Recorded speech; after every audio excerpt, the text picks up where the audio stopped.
Hello, we're gonna make some quick homemade no-knead bread in my brand new made-in enameled cast iron Dutch oven.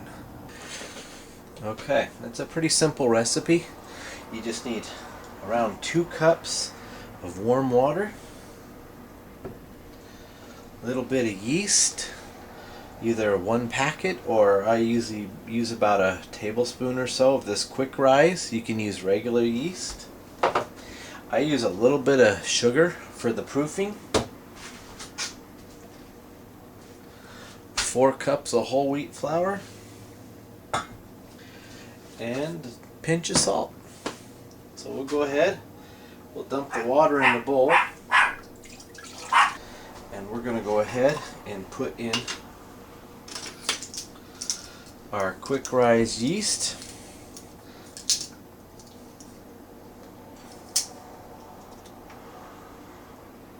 A little bit less than a tablespoon.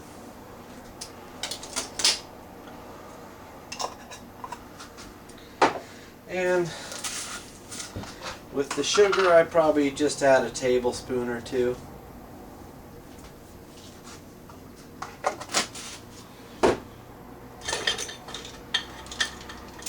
We'll go ahead and get that mixed up.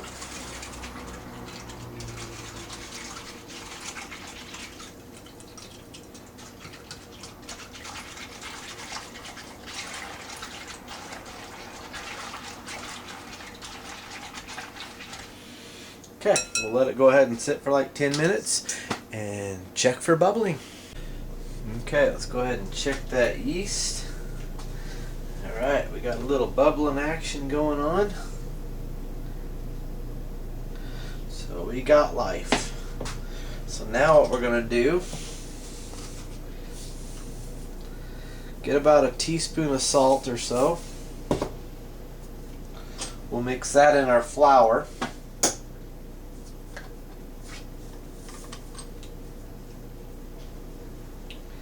It's easier to mix all the dry ingredients together than try to dump them in the liquid and then try to mix it. Okay, let's go ahead.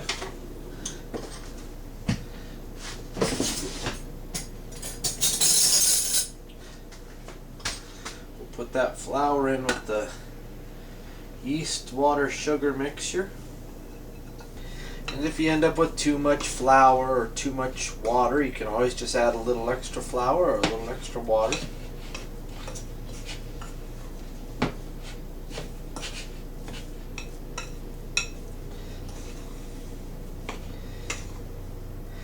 And as you can see here, this is definitely going to need some more water.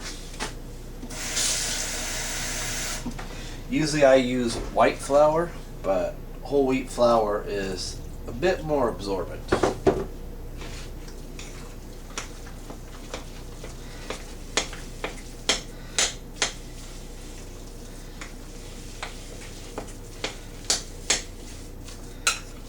we go.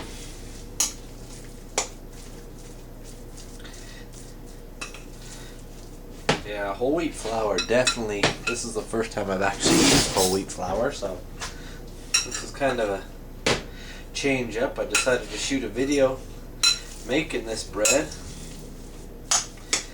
and then I switched my flour too. So anyway, look at that. There we go, right there. So I'll move it to this bowl here. I put a little bit of white flour in the bottom.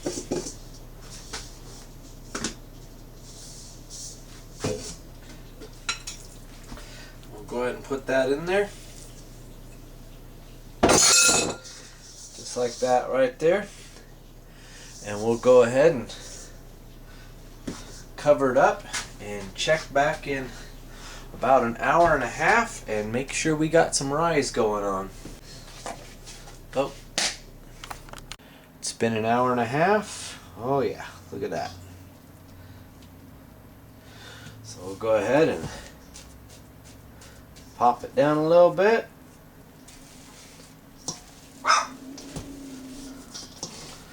Roll it away from the sides.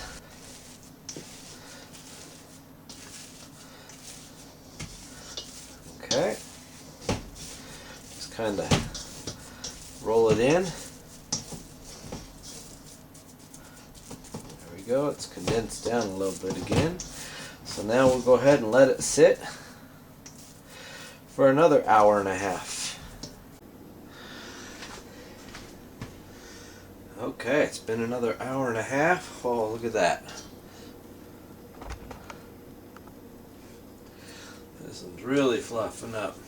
Okay, let's work it a little bit from the sides. Alright.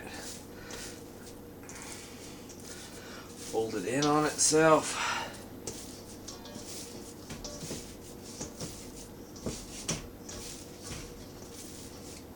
Just like this.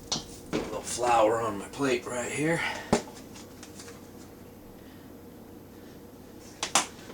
Don't need it sticking. Okay, let's roll that out on a plate. Perfect. What I want to do with the bowl now, so when I go to pull it out, it comes out easy. And let's spread a little olive oil in there. And we'll wipe it around the sides.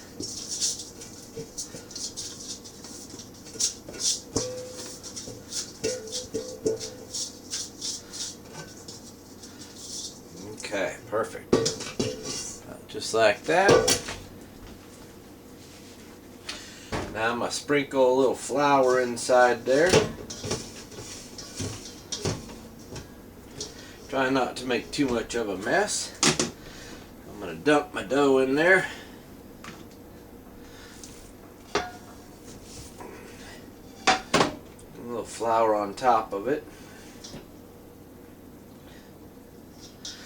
Okay. Now we'll go ahead and cover it again. And that was the second time of letting it sit for an hour and a half and rise. Now I can go ahead and clean up all my mess. And in the meantime, I'm going to let that rise a little bit again. And I'm going to turn my oven on to 425. Start.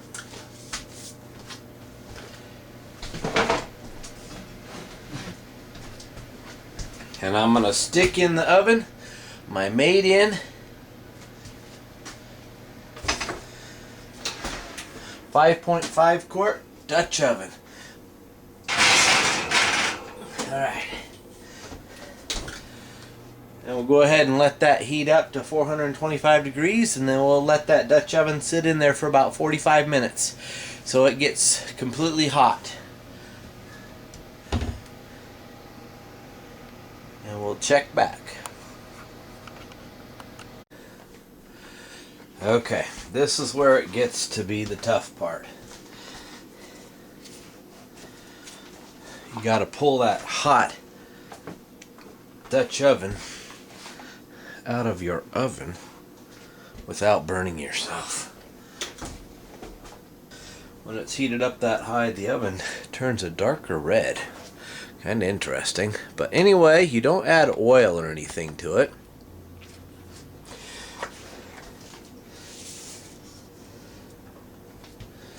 Get that lid off without burning yourself. Find a nice place to set it.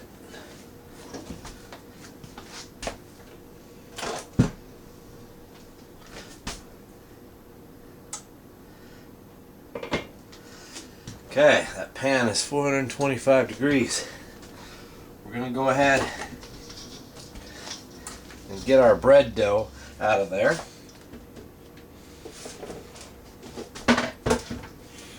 See if we can catch this.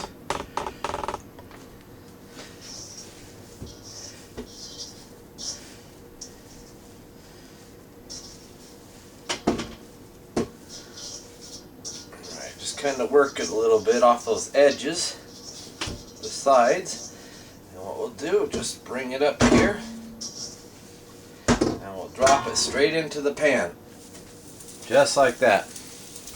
Alright,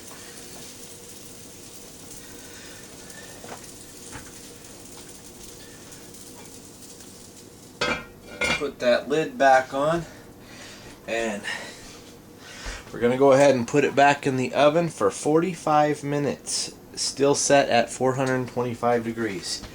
For the first 30 minutes, leave the lid on the pan, and the last 15 minutes, take the lid off.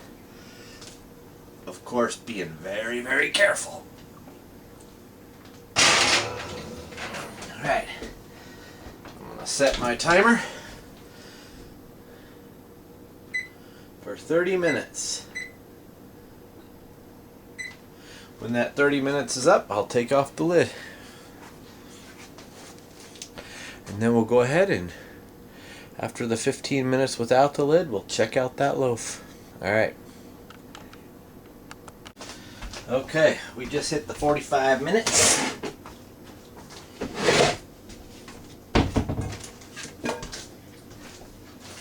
Let's get that pan pulled out of there.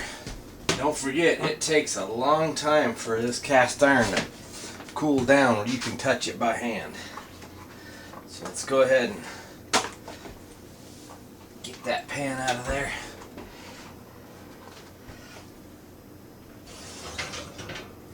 Oh yeah, that loaf of bread. And look at that, it just moves around inside the pan.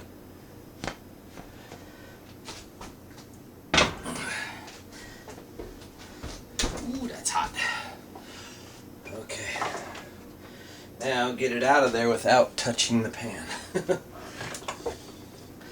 So I pop it out right away so I can start the cooling down process.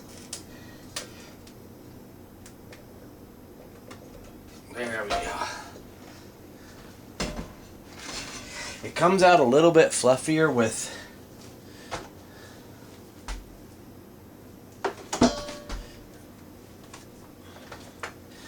white flour. I've used bread flour and plain white flour, and they both work fine. Okay, let's look at the bottom of this pan. Check that out. Look at that. It's almost clean. You can pretty much wipe that out with a paper towel, of course after it cooled. We definitely got to let that pan cool down. And that bread is ready to go. I am going to put a little bit of butter across the top of it. Alright, that's got a nice firm crust. What I normally do is, once the bread cools down, I'll put it in a gallon plastic freezer baggie, and by the next morning the crust is a lot softer. And unless you like it really firm like that, which is fine too, because let it sit for about 10 minutes, and then you can slice it up, and delicious.